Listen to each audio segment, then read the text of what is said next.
ஒரு நிமிடம் கூட இந்த வீடியோவை தள்ளிவிடாதீர்கள். ஏனெனில் நாளைக்கு நீங்கள் கோடீஸ்வரராக போகிறீர்கள். அது எப்படி சாத்தியமாகும் என்று நீங்கள் நினைக்கிறீர்களா?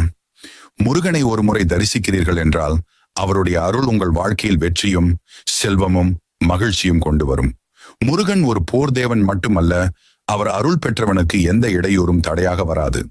சபரிமலைக்கு போனாலும் திருச்செந்தூருக்கு போனாலும் முருகனை நினைத்தாலே கூட மனதில் இருந்த கஷ்டங்கள் அகன்றுவிடும். வாழ்க்கையில் சில சமயம் நம்மால் எதையும் செய்ய முடியாத மாதிரி தோன்றும். அப்போதே முருகனை தியானிக்கவும், ஓம் சரவணபவ என்று சொல்லவும். அந்த ஒரு சொல் உங்களுடைய மனதை வலிமையாக்கும், உங்களுக்குள் இருக்கும் தைரியத்தை எழுப்பும்.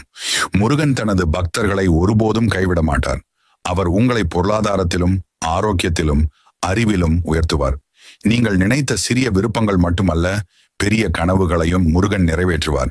நாளை உங்களுக்கு நல்ல வேலை கிடைக்குமா? வியாபாரம் வெற்றி பெறுமா? குடும்ப